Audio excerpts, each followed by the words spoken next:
نروحوا مشاهدي الأكارم إلى مورنينغ تك اللي حاضرة معنا صباحة اليوم كالعادة والمعتاد مع حمزة عيسات اللي ينضم لنا ويلتحق بنا ضيف وزميل عزيز علينا كالعادة والمعتاد. صباح النور. صباح الخير يوسف، صباح الخير وسيلة، وش راكم؟ والله نعمة. وانت؟ الحمد لله نحمد الله. كل إطلالة بموضوع يا خويا إن شاء الله. وجبت لنا اليوم في التاك. شوف اليوم خيرنا نعاودوا نقولوا المتلازمات ولا الأفعال السلوكيات اللي تخصنا احنا كمستخدمين اللي نمارسوها ظنا منا ولا عندنا اعتقاد خاطئ فيها، ولكن رانا نمارسوها ونمشيو فيها وراهي تترسخ في انفسنا بلا ما نجيبوا خبر. مثلا اليوم خيرنا موضوع بين السلاكتيفيزم والافصاح الرقمي.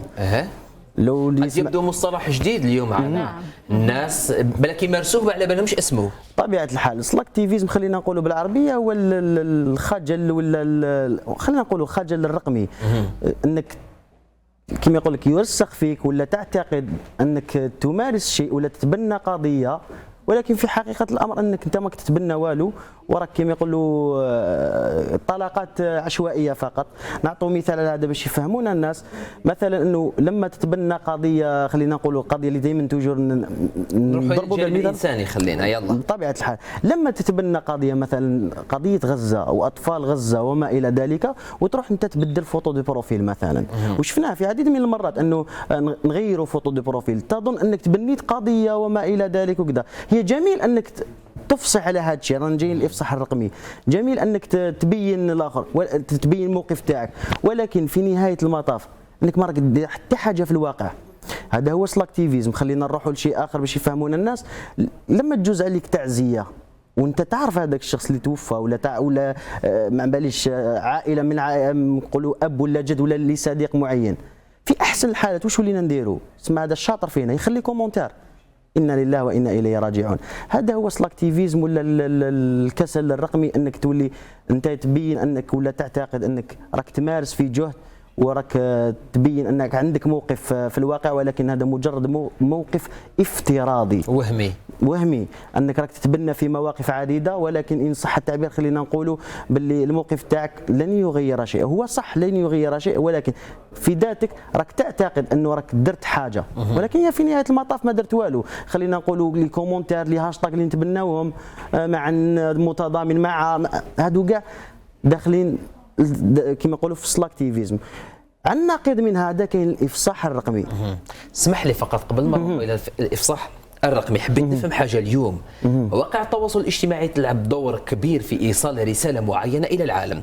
اليوم التضامن مع القضيه الفلسطينيه، مواقع التواصل الاجتماعي شكلت ضغط كبير على حكومات في العالم. وبالتالي نقدروا نقولوا انه تلعب دور في التغيير ايضا. لما يكون ضغط، لما العالم كله يسمع بالقضيه من خلال صوره ولا من خلال فيديو ولا من خلال ربما خلينا نقول تعليق ولا هاشتاج، انا نحس ولا نشوف انه يضيف للقضيه. نعم نزيد فقط اسمح لي نزيد لك على سؤال على النقطة اللي تحدثها يوسف. أصلا هذيك الهاشتاجات نشوفوها أيضا من شخصيات كبيرة طبعا، نشوفوها من لاعبين معروفين، يعني تماك يعني يزيد هذاك الأثر كما قال يوسف، يعني ملايين المرات. نعم أنا ما قلت أنه هذا ينفي يعني شوف أنا ما قلت أنه هذا ينفي أنه عندها صدى، ولكن أنا نحكي على النفسية تاعنا، نحكي على متلازمة.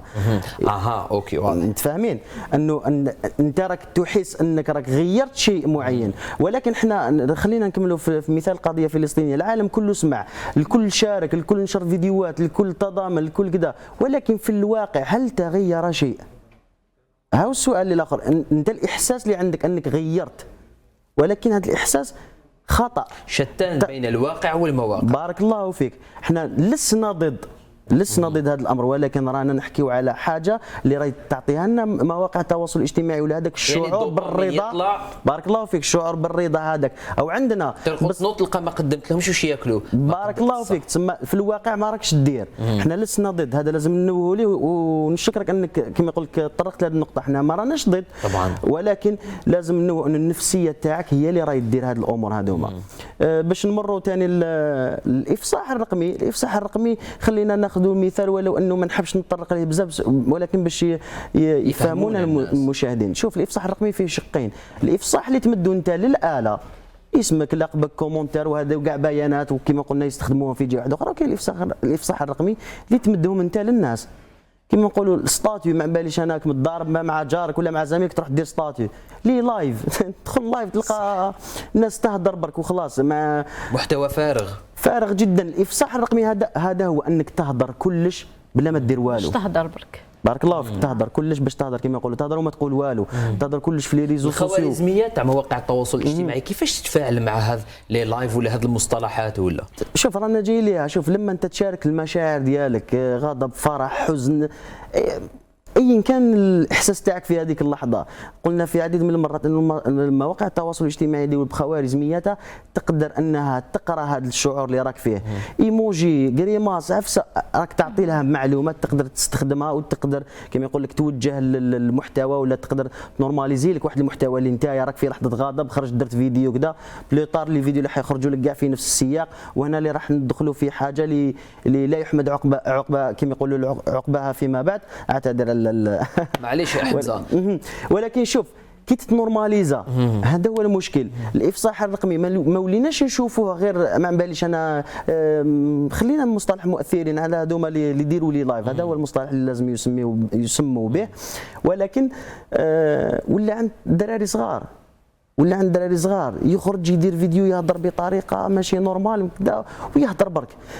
هذا راك تقدم في معلومه انا ما استفدتش منها وما عندي حتى حاجه ندير، ما لا فائده تذكر. لكن تصيب عندها صدى، نعم تصيب فيها صدى وتعليقات كثيره من قبل وهذا راح يحدد نوع المحتوى الرائج في البلد تاعك، وعلى هذا رانا نشوفوا نوعيه المحتوى اللي تظهر بزاف، وهذا اللي راح يقودنا كما يقول لك لواحد الخندق هكذا تاع المحتويات اللي تطغى بزاف، وحنا نقولوا ما كاش محتوى هادف، ولكن لو تحوس شويه برك راح تلقى هذاك المحتوى، ولكن المحتوى الطاغي هو هذا المحتوى. اذا لو نعاودوا نقولوا بين السلاكتيفيزم والافصاح الرقمي كما يقول لك هما يتماشاو مع بعض. لما تكون كسول ولا تكون مفصح، هادو في زوج راهم يخدموا حاجه اللي احنا بالك ما على بالناش واش راح دير لنا بليطار، ولكن الاكيد اننا رانا نقدموا بيانات داتا ما على بالناش اللي منها يتروح ولاي غرض تستخدم. حمزه نضيف فقط، اسمحوا لي فقط نقاطعكم على الشيء اللي قالوا حمزه، انه اليوم ما راناش نحكوا على انسان يستعمل نادرا مواقع التواصل الاجتماعي، ولكن في اشخاص راهم اكروا بمعنى الكلمه للسوشيال ميديا ابتداء من طفولتهم الى غايه المراهقه والشباب. اضافه الى هذا نشير الى نقطه مهمه جدا، وهو حتى الناس اللي ما تنشرش في ستاتيو على مواقع التواصل الاجتماعي، يقدر مواقع التواصل الاجتماعي والخوارزميه تعرف نفسيتك وتوجهك من خلال الرسائل في الخاص، فبالتالي تستعمل الايموجي هذاك، تستعمل هابي، تستعمل بعض المصطلحات في الخاص، تدرسهم وتخرج لك محتوى. احيانا تقول بصح انا ما نشرتش ولكن توصلك الرساله من جهه واحده اخرى، ولا تلقى ستاتي يوصلك بطبيعه الحال يعبر على نفسيتك احيانا. اسمح لي يوسف، مؤخرا الا كنت تابعت الموضوع انه الموديل تاع الاي ميتا قال باللي يقدر يستخدم المحادثات تاعك في دراسه ولا في كما يقول لك في تطوير الذكاء الاصطناعي، في تطوير نموذج ذكاء خطير جدا، لانه كما يقولوا طريقه الكلام تاعنا كجزائريين ولا كيوسف ولا تختلف. احنا كما يقول لك عايشين في نفس الرقعه الجغرافيه، ولكن طريقه كلامي وطريقه كلامك تختلف. الامر اذا درس هذا الامر راح يقدر يبني دراسه على مجتمع كبير، ويقدر يدير لك مع باش انا دوك اسمح لي فقط هنا الذكاء الاصطناعي خليني نقول بنى لهجه وعرف لهجتنا الوطنيه، لما تطرح له اليوم سؤال يجاوبك باللهجه عادي. شوف انا واش كنت حنطرح لك، كنت حنقول لك انه لما يدير هذا النموذج الذكاء الاصطناعي، لما يقدر يطور هذا الشيء، الان اصبحنا شغل ولا صعيب جدا انك تفرق بين شخصيه مخدومه بالذكاء الاصطناعي وشخصيه حقيقيه. ربما واحد محترف ولا متمرس في هذا الامر يقدر يفرق، ولكن الشخص العادي ما يقدرش يفرق. اذا خرج لك انت ما باليش انا شخصيه مخدومه بالذكاء الاصطناعي تتحدث لغتك ولهجتك وبنفس كما يقولوا تعابير الجسد ولغه الجسد تاعك، وتمرر لك رسائل، هل تستطيع التفريق؟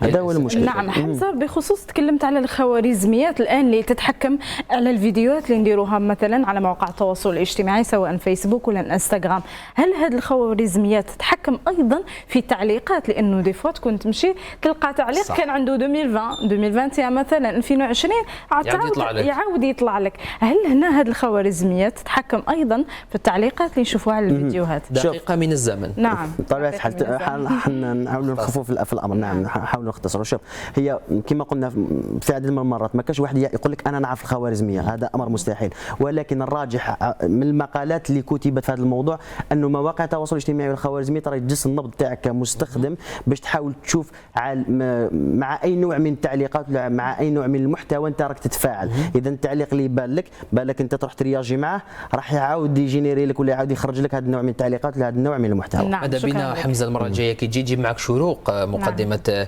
شروق بالذكاء الاصطناعي ان شاء الله. ان شاء الله. شكرا جزيلا لك حمزه عيسى. اكيد احنا